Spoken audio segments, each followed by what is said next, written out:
Hello, and welcome to the first show of This Is My Opinion. As the title suggests, this is my opinion.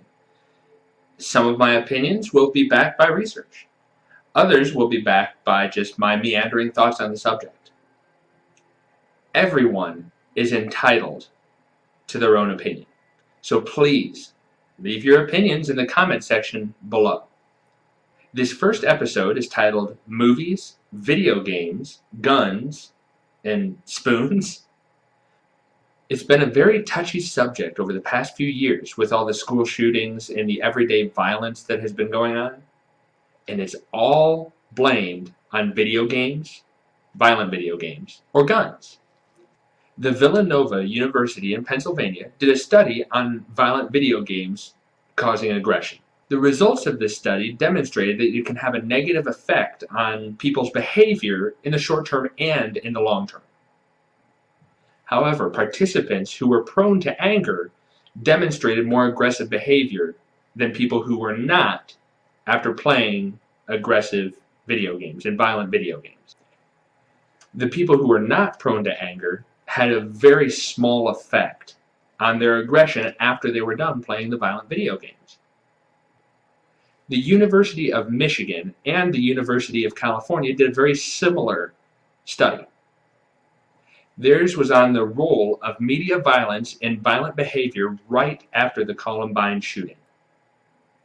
The media that they used included video games, movies, TV shows, and even the news. And they still came to that same conclusion. Their study also showed, and I quote, "The relationship between media violence and the real-world violence and aggression is moderated by the nature of media content and characteristics of and social influence of the individual exposed to the content."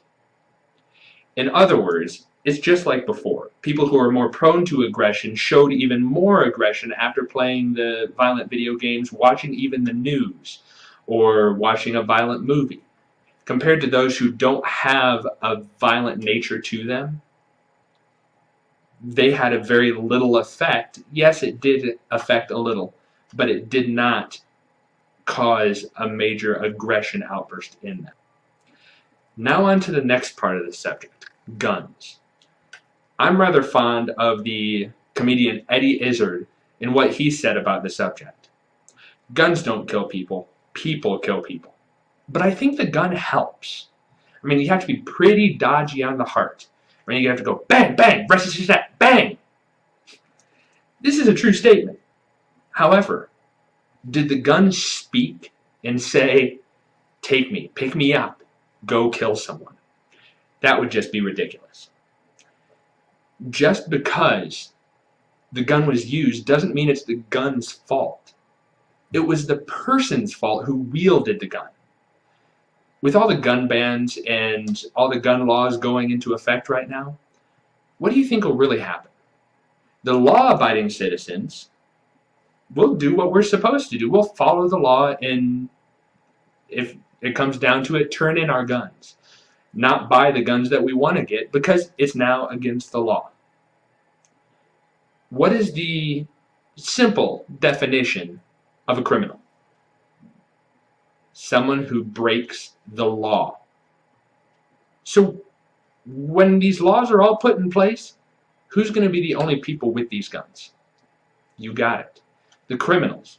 You put a ban in effect for a gun, and the only people who will have it are the criminals because they don't care about a ban. They don't care about a law. If they want a gun, they'll get a gun. Now for the final part of the segment, the spoon.